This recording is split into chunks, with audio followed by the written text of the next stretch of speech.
Well, we're in the middle of filming another unhinged gunsmithing video. Stoker Condor, woo! Actually, a pretty simple action for an over under. The castings are everywhere. Good lord, look at that. But the boys were hungry and they just went to get some food. I've actually had a lot of DMs, a lot of comments about the whole Charlie Kirk thing. While I have a moment outside of this fresh hell, I do have some comments. Violence is one of the most ugly things, like true violence like that. And first of all, I don't like to comment on something like this or a mass shooting or anything in the immediate aftermath. I like to sit back, think, give some space, give some respect. And it's more like there's nothing I can really add to something like that in the immediate moments, the day after, whatever. There's nothing I can really add to that. Maybe having a little bit of grace, taking a break. It's back before we had the internet or smartphones or anything.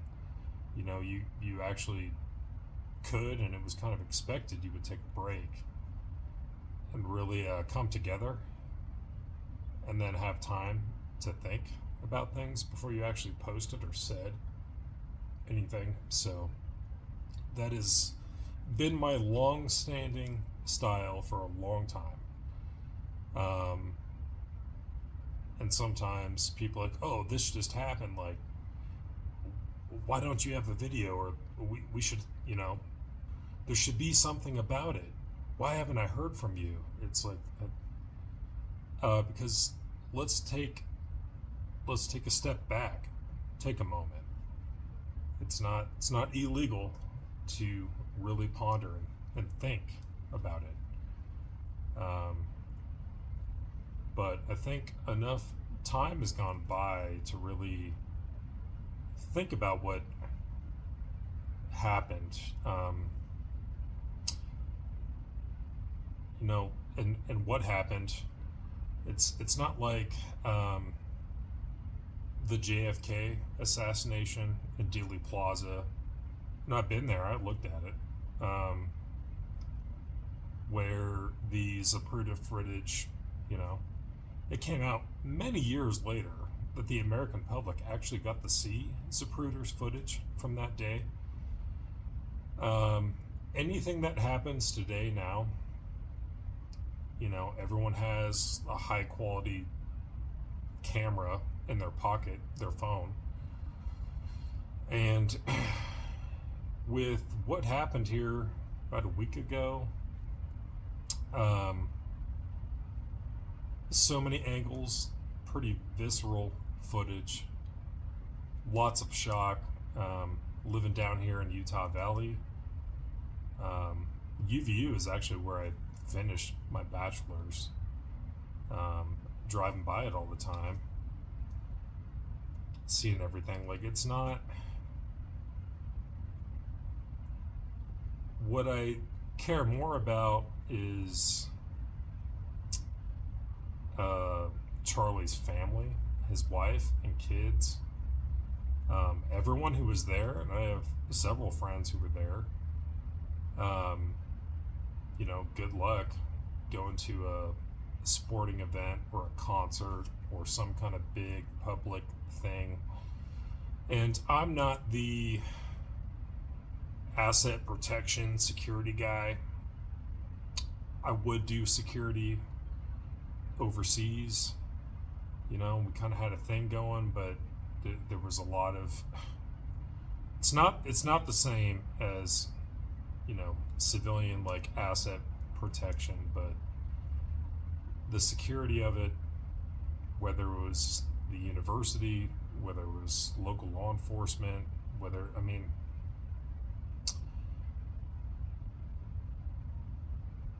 I'm not here to nitpick the security because that's not my lane, that's not my field, but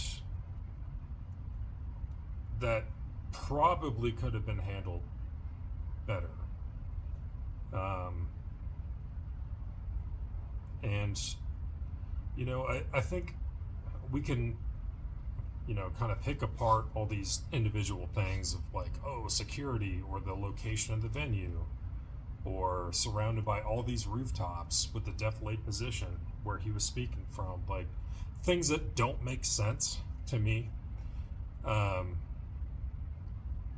But ultimately, I think it really comes down to the first part of our Bill of Rights, our First Amendment that we made to our Constitution. The First Amendment, that you have the freedom of speech, which later got expanded to the freedom of expression. I didn't follow Charlie Kirk. I knew who he was. Being a very pro Second Amendment, responsible, lawful gun ownership kind of standpoint, I really liked his views on the Second Amendment. But getting back to the First Amendment, which I think is really the crux of it, and I'm not even, this is not a political video, should not be taken that way. But, the guy, mostly from what I understand, and after it all went down, watching different videos and things since then, generally, for the most part, he seemed pretty respectful. Sometimes, he'd have an adversarial guest, and then, I think there was a little spice, fighting fire with fire sometimes, but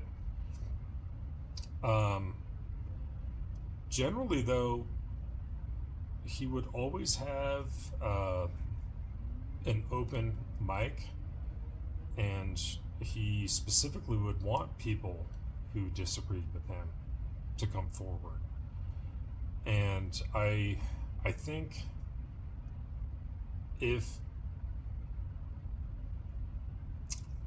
the best way to defeat what you see as bad ideas or what are bad ideas, the first place to start is with good ideas, dialogue, conversation, building commonality. This whole left versus right thing. We're not actually enemies. Some people would disagree with that, but I'm here to tell you, I've met the actual enemies of our way of life. Whatever disagreements we have, we are not enemies to each other. Shouldn't look at it like that. And, with all this that just happened,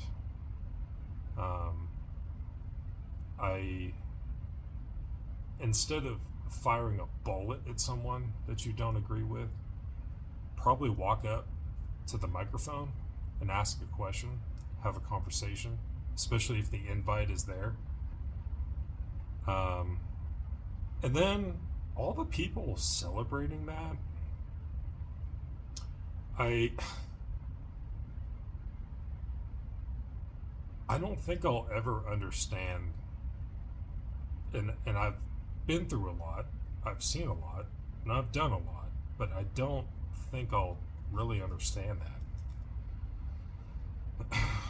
You want to celebrate someone being gunned down in front of several thousand people and his family?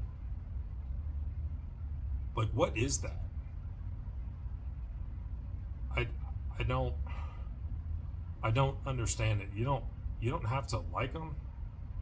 You could love him, you could hate him, and by that I mean his views and ideas, but to actually do that, like if we can't, thinking logically about it, and especially having been through quite a bit of violence,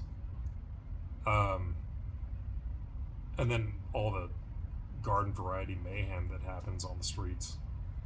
Violence like this, especially, man, this is not the way. Um, and I can only say that from participating in violence. This is not peacetime, stateside. Someone has ideas you don't like. This is not the way, you know. And I think if you actually, and I've done this over many states, several countries, and a lot of years. And I'm not saying I know everything. I know enough to know that this is wrong. Should not be celebrated. But this is not the way. Conversation, actually communicating with people peacefully, respectfully, understanding that, you know what, I found out a couple things. We're not actually that different. And however you check your boxes on your ballot could be different than me, but that's okay. We're Americans. And this kind of stuff, I can't condone any of this. So this is kind of my honest reaction to what happened. I mean, we got a dude that is dead. Family, it's gonna miss him. You've got the actual far right mobilizing. Great. People celebrating this very public assassination. This is not, you know, everything that I did in the service of this country, I don't regret any of it. And some of it was fucking ugly. But I don't regret any of it. And I always said every time I came back to our country, it looked that much better to me. And I still stand behind that. But you know, sometimes stuff like this happens, I'm like,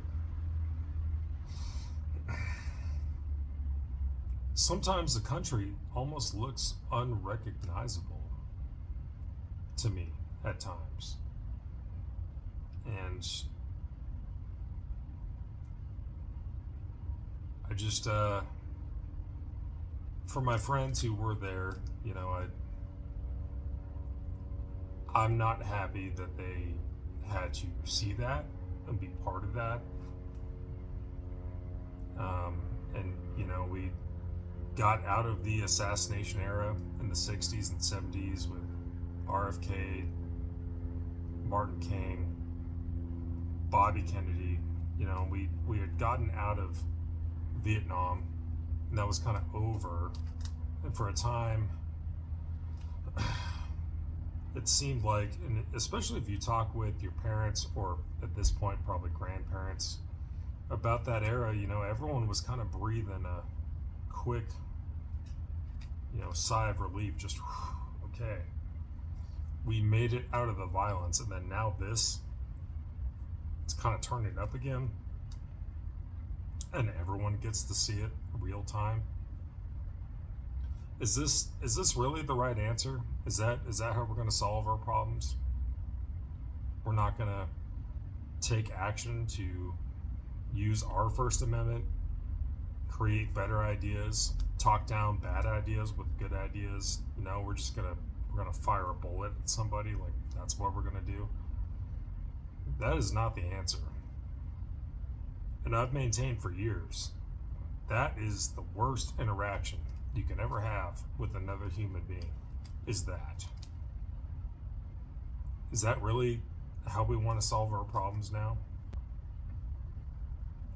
So I guess this will have to stand in for my response about the whole situation here. I mean, locally, everyone's in shock. Um, where someone might have only carried a 380, now they got AR-15s and all kinds of stuff in their car. Like, I guess the non-trusted resentment, lack of confidence in what is even happening around here in our country. I guess that's kind of amped up. And I'm not religious. I know Charlie Kirk was, and I never met him, but this is kind of my honest response to it. I don't think this is the answer. We have so many peaceful speech expression based pathways to deal with our differences. And again, just having a conversation with somebody is a lot better than that. It's a lot better than that. But moving forward, I would challenge all of you watching this to be better neighbors, be better friends, be better family members, and just be better at solving disagreements, because this is not the way to do that. We have to be better than that, and we can. I'm confident we can. We just have to choose that we want to. I think we can still make that choice, but it comes down to you and me and just regular people. So make that choice to communicate, to build commonality, to work with those that even you don't agree with them, but you know what? I bet you, guarantee that you guys share a lot in common. If only you would have a conversation about it. Not trying to sound like the disappointed dad here. It's like, oh, I'm not angry, I'm just disappointed. But you know what? I am a little disappointed. And we can do better. We should be doing better than that. So let's do it.